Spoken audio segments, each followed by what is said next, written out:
Hi, Mark. Can we snap it off, you think? You ready? Oh, look at that. It popped right off.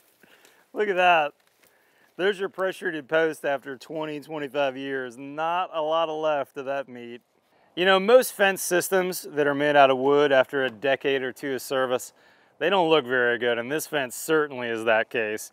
We've got pressure-treated boards that have been in the ground, and they're pretty rotted after maybe 20-ish years.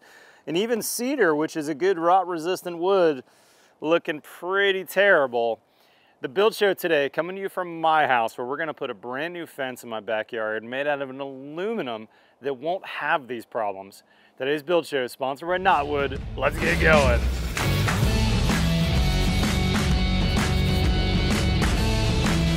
All right, guys, so we're back at my house under construction. The exterior is nearly complete, and we're almost done on the inside. I just have a couple weeks to go.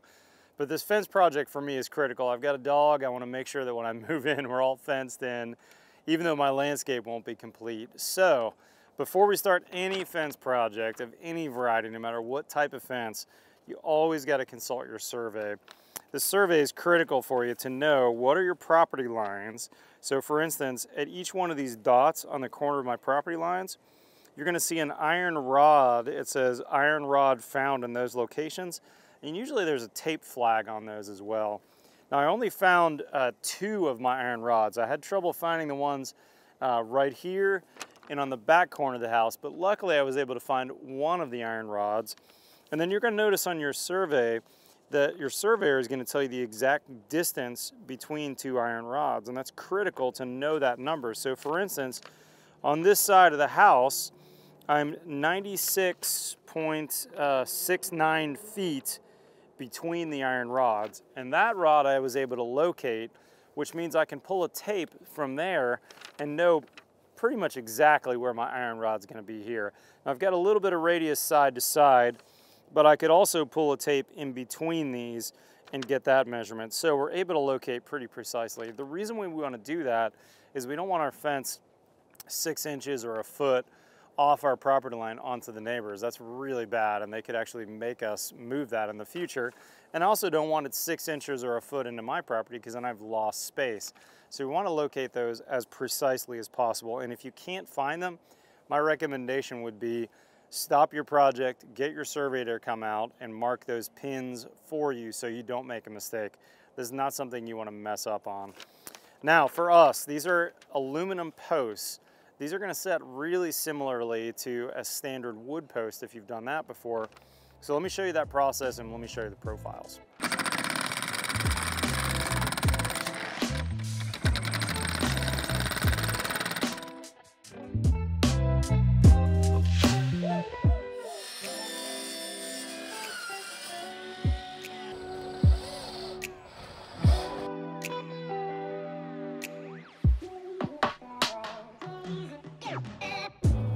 Yeah, that was great. Okay, let me show you what the KnotWood material is. It is indeed not wood, it's aluminum. This is an extruded product, and you can see it's pretty solid, pretty beefy, not solid, hollow. Beefy is what I mean to say, aluminum. And this has been powder coated. Now I chose a custom color, and mine took a little bit longer to get because they had to custom make this. They also make this in a lot of different wood grain styles, including some stock options. But my landscape architect really liked this color because it kind of blends in with my tree color and kind of goes away. And I'm a big fan of solid body colors. But what you're seeing here in the driveway, this is basically the entire fence in a kit. It all needs put together and cut to length. And these are coming in 18-foot 18 and a half foot sections, so that I can cut it down to roughly 6-foot sections and have a little bit of wiggle room on the length in case I put some posts that were a little further than 6 feet apart. And here's one small section of all the different parts and pieces. Ultimately, my fence really only has 4x4s in a few locations, and I'll show you where in a minute. And then everything else is going to be these 2 sections right here. And let's walk over to the fence and I'll actually show you what these look like. Okay, so my fence starts over here, and we started with a 4x4. And just like if this was a wood fence, we're running all of our fence posts long so that we can cut them off later. Now what's cool about this is, check this out. When we cut this fence post, we're gonna make sure we get a nice square cut, and they've got a cap that fits over the top. And look at that cap. We're gonna actually epoxy that on so it'll never come off. But again, this is powder coated, and I really think this looks a lot like a steel fence when it's all done. We've done a lot of architectural steel fences here in Austin, Texas. And steel fences that I've put in over the years, you either have two options. Either you let them rust out and kind of make that the aesthetic, is that rusty steel, or if you paint them, you know that every 1 to 2 years you're gonna be touching them up, and every 3 to 5 years you're absolutely gonna be repainting. This, on the other hand, this actually has a 20-year warranty on the solid color, a 15-year warranty against fade on the kind of wood grain colors. And because it's powder coated, I really think this is a multiple decade finish. No maintenance other than maybe a power wash every year or two. Other than that, there's nothing that's gonna rust, nothing's gonna change. And when this does fade in time, it's gonna fade so little that you're not gonna understand. You're not gonna see visually that it looks faded. Only if you brought a new sample of this after 15 or 20 years would you realize that it may be faded 10 or 15% from the original color. So this is gonna be an awesome fence. Now, part of kits that I was mentioning earlier, this is, if you're of my age, you remember the erector sets. Here's what's going on here. There's only a few profiles. This profile, you're gonna look, has a groove right here, and then this end piece is solid.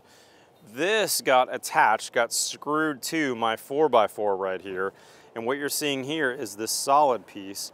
And then let's walk around the back side of the fence here on my neighbor's side, and you're gonna see that this groove side here is left open. And we haven't screwed these on yet, but what we're gonna do is we're gonna be using a self-drilling number 10 head by 1/2 inch screw, and we're gonna screw 2 screws per panel on the back side of this. I'm making my fence solid. I really like that privacy, that solidity of this fence. And I did a pattern where I've got these 6-inch boards. I have 5 6-inch boards on the bottom, and then I moved to 4-inch boards to fill into the top of the panel. And you can see that this piece is shy of the top board by 1/2 inch. Now let's hold on to that thought for 1 second. Now let's go to our first connector right here. Looks like this. The solid side is on the back side, and to my neighbor's side, I've got this side. So what you're seeing is the back side of this. Now these boards that are horizontally slotted in here fit right into this groove, and we've got a pretty good amount of forgiveness in there. This looks like it's about a, I don't know, 3/4 or 1 inch gap in between here that these boards just slid right into. And once they slide in place, we'll screw them down, like I said. And then what's gonna happen is once I screw those down, there's a trim piece that covers over those screw heads. And we'll snap this on. And now really there's no ugly side of this fence. Every side looks good. There's one side that's maybe slightly less lines visually showing, but otherwise it's gonna look great. And then that same starter piece that I showed earlier, which is this piece, is gonna be this right here. It's gonna be a cap for the whole thing. And we'll shove this down like this. And this cap will be continuous on this whole side right here. This will be one big long cap. In fact, we'll probably use it in the 18-foot sections that it comes in, and we'll we'll join it on top of a post. So that's those two profiles. The last profile is the one that's gonna be at the far end run where I'm turning 90 degrees, and that's this one right here. Solid corner, and then I've got 2 places for that fence to come in at a 90-degree angle. I'll screw it in, we'll snap this cap closed, and that's pretty much it. Now what we're gonna do is we're gonna continue this fence run down the side of my house here. I'm interrupted by a big tree, so we're gonna have to do a little bit of fussiness around the tree area here. But these long runs are gonna go really, really quick. You're gonna see the guys are gonna have all these pre-cut. They're gonna take this measurement, which is close to 6 feet, but we can vary that a little bit. That's why I like that they sent them in 18-foot 6 panels. We're gonna drop those in, screw them, and once these are set, I think this fence is gonna go quick. Let's pick up the video when we get this section done and we're ready to start talking about gates. Because once we get into gates, we're going to go back to that 4x4 section. We're not going to use that 4x4 very often. It's on a starter board right here in the end, and then we're going to use it where we hit gates. But everything else in the field is either going to be this one that's a straight run or this one, which is the 90-degree corner. All right, we'll see you when we get started here in a bit.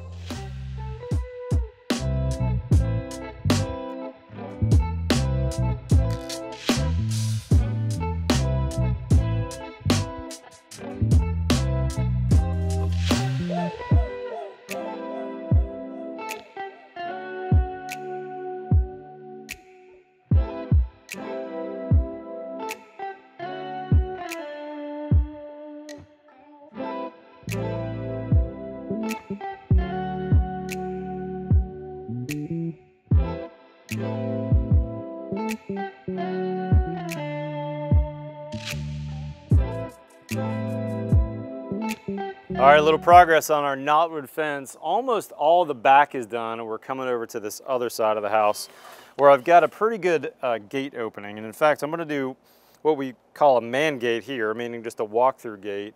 But then I've got a bigger gate, just shy of 8 feet wide, that I wanna be able to swing open and get a golf cart into a future shed back here.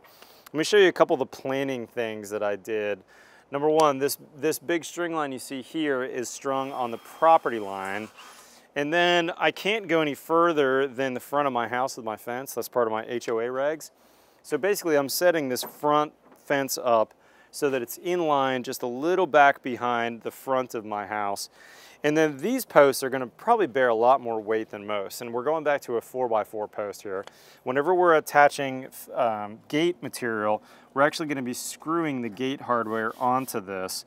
And so we wanna make sure that these posts are especially solid, which means that this post is frankly is gonna have the more stress than anything else in the entire project on it. So we used 3 bags of 80-pound concrete, and we're actually getting ready to fill this hollow post with at least part way up with concrete as well. I just want this one to be as solid as possible. Now we got all the gate hardware from the KnotWood people as well. So as we get these started and we get ready to put fencing on, or pardon me, as we get ready to start making gates, we'll pick this back up.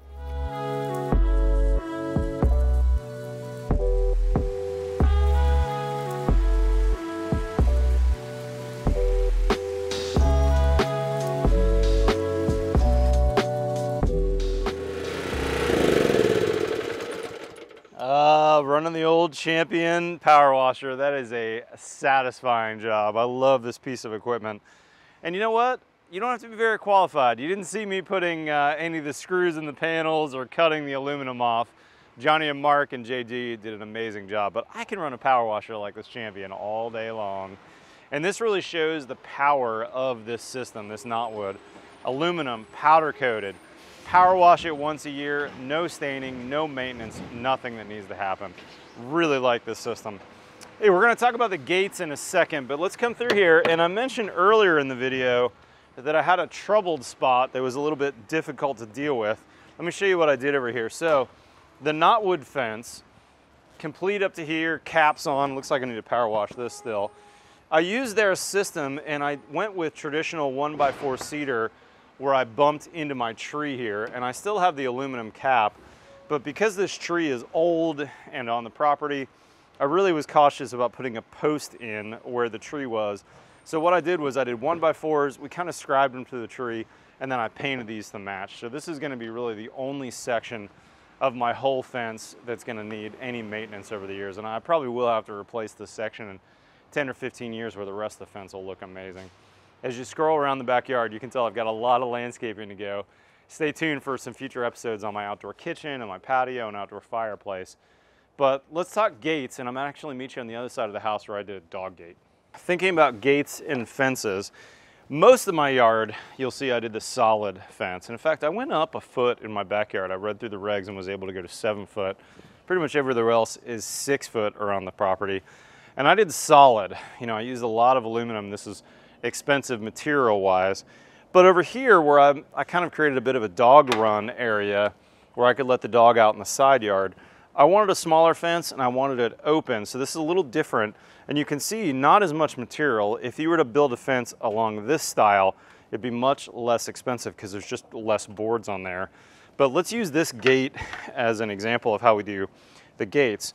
This piece that's on the outside has a groove in the center, and the guys put the slats in the groove. But this corner has a kind of a barbed angle splice that forms this corner. And when they hammer that together with a mallet, there's no fasteners, there's nothing that's needed on that corner. And you can see that gate's nice and solid. And then we used auto close hardware. This is the only place I've got this style latch. The other latches are a push style latch, but I think it looks fantastic. I'm really happy with it. It's a mess right now because my landscape hasn't started, but the fence looks awesome, and having that done before the landscapers is fantastic, so that when I'm done with my landscape, all I do is power wash and I'm complete here. Let's finish off the video talking about price. You know, when you put a standard wood fence in, that's usually your least cost option. It means maintenance, it means replacement, it's gonna change looks, all that kind of stuff, but that's gonna be your least cost option. This option, on the other hand, with KnotWood, especially the solid, this is on the upper end of cost. This is gonna be comparable to, let's say, a CMU wall fence that gets stuccoed. This is probably somewhere in the 8X range over a wood fence, maybe even 10X. Really is a commercial product. You're gonna see it mainly on more expensive houses, commercial buildings, things like that. On the other hand, if you were to do a lower fence and give some slats on the board, you probably could save some money. This is my crew's first time doing it. We'd never used the product before, and I was shocked by how quickly things went together. If you look at some of the time lapses from the job, we set posts, the next day we dropped slats in, and then we're cutting and capping. Took me overall a little bit longer just because my guys were doing other jobs for clients, and we only came over here when we had some breaks in between. But really, you could probably put a fence of this size and magnitude in a solid, 5 to 7 work days, something like that. Very impressive product. Guys, big thanks to KnotWood for sponsoring today's video. I'll put a link to those guys in the description below. They're distributing these nationwide, though it originally was invented in Australia. Because of the termite issues and the heavy damage that they get in Australia, I was really impressed. It's a really cool system. If you're not currently a subscriber, guys, hit that subscribe button. We've got new content here every Tuesday and every Friday. By the way, sign up for my podcast. Those are also coming out every single Friday. And there'll be a link to our newsletter in the description. We've got 10 new videos a week over on buildshownetwork.com. And that newsletter, if you give us your email address, we'll send you an update twice a week on what's new on that site. Follow me on Twitter and Instagram. Otherwise, we'll see you next time on The Build Show.